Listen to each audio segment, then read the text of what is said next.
पंतप्रधान नरेंद्र मोदी यांनी नागरिकांना वर्क फ्रॉम होमचा पर्याय सुचवला। कोरोना के समय में वर्क फ्रॉम होम की, ऑनलाइन मीटिंग्स की, वीडियो कॉन्फ्रेंस की, ऐसी अनेक व्यवस्थाएं विकसित की और हमें आदत भी हो गई थी।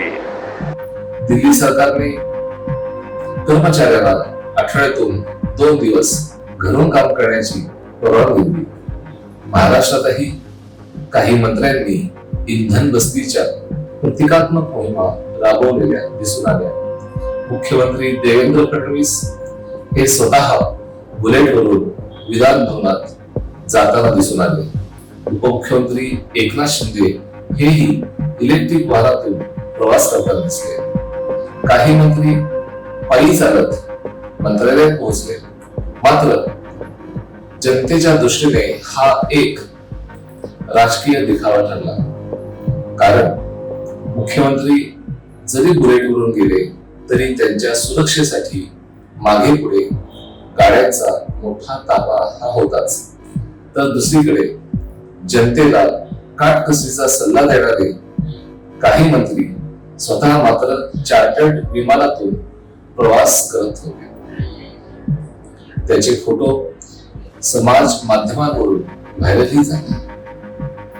काटकसरीचे संदेश सामान्य जनतेसाठी आणि ऐशो आरामी सुविधा सत्ताधाऱ्यांसाठी अशी भावना त्यामुळे निर्माण झाली आणि त्याचे गंभीर राजकीय परिणाम भविष्यात होऊ शकतात। शरद पवार आणि रोहित पवार यासारख्या विरोधी नेत्यांनी याच मुद्द्यांवरून सरकारवर टीकेची तोड टाकली आहे। इंधन बचत ही कॅमेरा समोर करण्याची कृती नसून ती प्रशासनाच्या प्रत्येक स्तरावर प्रत्यक्षात उतरली पाहिजे असा त्यांचा आरोप। सरकारचे मंत्र्यांचे व्हीआयपी ताफे कमी करणे, दौरे मर्यादित ठेवणे आणि विशेष विमानांचा वापर टाळणे या गोष्टींची काटेकोर अंमलबजावणी केली तरच या मोहिमेला काही अर्थ होईल, अन्यथा हे जनतेच्या संतापात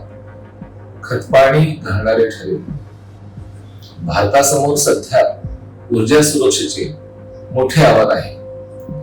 तात्पुरती दरवाढ आणि काटकसरीचे आवाहन यामुळे ती समस्या नक्कीच सुटणार नाही। यासाठी काही दीर्घकालीन धोरणांची गरज आहे।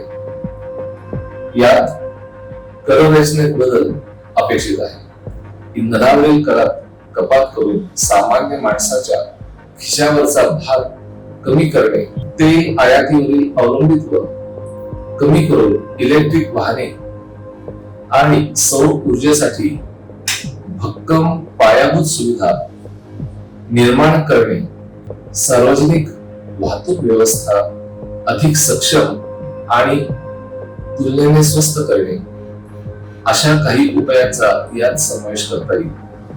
आज एका बाजूला सरकार जनकल्याणाच्या घोषणा करत आहे, तर दुसऱ्या बाजूला वाढत्या महागाईने सामान्य माणूस अक्षरशः होरपळत आहे। इंधन दरवाढीचे हे अक्राळ विक्राळ संकट वेळेत नियंत्रणात आणले नाही तर देशामध्ये आर्थिक संकटासोबतच सामाजिक आणि राजकीय असंतोष उफाळून येऊ शकतो।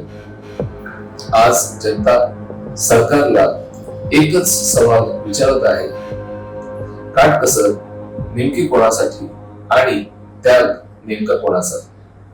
धन्यवाद।